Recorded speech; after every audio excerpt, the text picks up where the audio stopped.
How to buy property with an existing loan. अगर किसी property पे ऑलरेडी कोई लोन चल रहा है तो वो प्रॉपर्टी कैसे खरीदते हैं, आइए देखते हैं।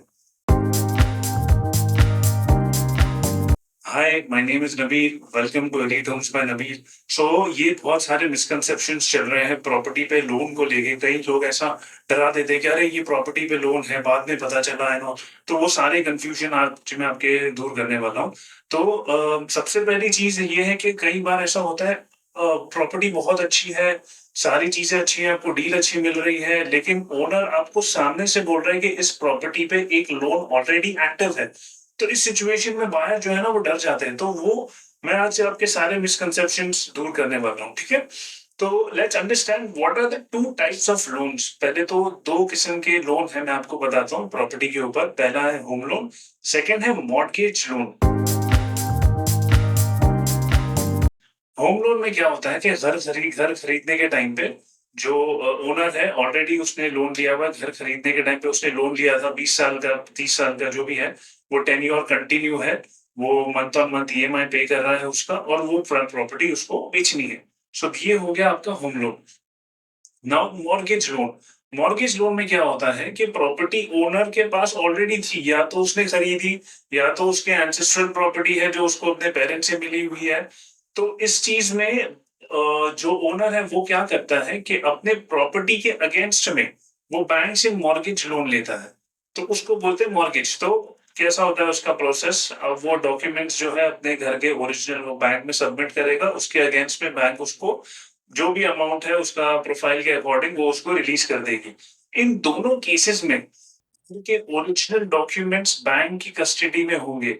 In both these cases, the original documents of the property will be with the bank. तो ये जो हम लोग सुन रहे हैं ना कि अरे वो बाद में पता चला प्रॉपर्टी के ऊपर लोन था, तो पहले ही आपको पता चल जाएगा कि अगर ओरिजिनल डॉक्यूमेंट्स वो सेलर के पास में नहीं है, आपको उधर ही पता चल जाएगा कि बैंक के ऊपर लोन है। तो आई थिंक मैंने ये वाला थोड़ा मिसकंसेप्शन तो आपका दूर कर दिया होगा। Now I will come to the next point, closure process. So let's say ठीक है, उसने बता दिया ये। इस मामले में भी हम क्लियर हो गए कि क्या करना चाहिए। नाउ अब कैसे करना चाहिए, that also I tell you. Now in case of home loan, home loan में ऐसा होता है कि आपने एक कंसिडरेशन अमाउंट डिसाइड किया। अब मैं इजी कैलकुलेशन के लिए मैं 100 रुपए लेता हूँ। लेट्स से 100 रुपए का घर है जिसमें से 60 रुपीज का लोन है, और 40 रुपीज का जो अमाउंट है वो जाएगा सेलर को। तो इस चीज में क्या होता है कि आप 60 रुपीज पे करेंगे सेलर की बैंक को। वहां से बैंक वो डॉक्यूमेंट रिलीज करेगी। उसके बाद जब आपका रजिस्ट्रेशन होने वाला होगा तब बाकी का पेमेंट आप पे करेंगे आपके जो सेलर है उनको। तो आपका 100 रुपीज ऐसे कंप्लीट हो गया। आई होप आपको समझ में आया हो। तो इसमें क्या होता है कि आपने पैसे दिए बैंक को। अच्छा, ये है एक और एक मिथ है कि अगर प्रॉपर्टी पे ऑलरेडी लोन है तो उसके ऊपर लोन नहीं मिलेगा। ऐसा नहीं होता है। तो ये लोन ट्रांसफर भी हो सकता है एंड न्यू लोन भी इशू हो सकता है। That is completely up to the buyer. आपकी आपकी मर्जी है आपको कैसा करना है। तो उसमें कैसा, जब मैंने अभी जो 100 रुपए वाला एग्जाम्पल दिया था, 60 रुपीज का जो लोन अमाउंट है वो लोन अमाउंट या तो आपके नाम पे आप ट्रांसफर करवा लीजिए, या तो आप नया लोन लीजिए जिसमें आपका बैंक सेलर के बैंक को पे करेगा।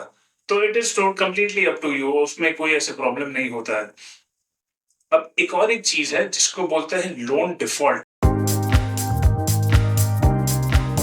Now that is little complex.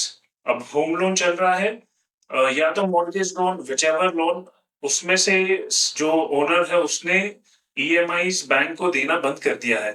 तो बैंक ने उसको डिफॉल्टर की लिस्ट में डाल के उसके ऊपर नोटिस दे दिया। अभी क्या ये ना बहुत लेंथी प्रोसेस है। उसमें बैंक पहले नोटिस देगी, फिर उसके बाद फॉलो अप नोटिस होते हैं। तो ऐसे 2-3 नोटिस होते हैं। उसके बाद बैंक क्या करेगी, they will approach high court. High court से अंडर सरफेसी एक्ट वो फिर उसकी कस्टडी जो है वो बैंक के पास आ जाती है। देन फिर बैंक उसको एज एन ऑप्शन डाल के वो अपने पैसे वसूल करती है। बट ऐसे ना बहुत रेयर केस में होता है। वो इसलिए होता है क्योंकि वो प्रॉपर्टी जल्दी बिक नहीं पाती है। नाउ फॉर एग्जांपल, अगर बहुत अच्छी प्रॉपर्टी, हॉट सेलिंग प्रॉपर्टी है, अच्छे लोकेशन पे है, तो जो ओनर है प्रॉपर्टी का वो इतना वेट नहीं करेगा कि अरे नोटिस आए फिर बैंक कस्टडी ले। इससे पहले वो खुद ही बेच दे।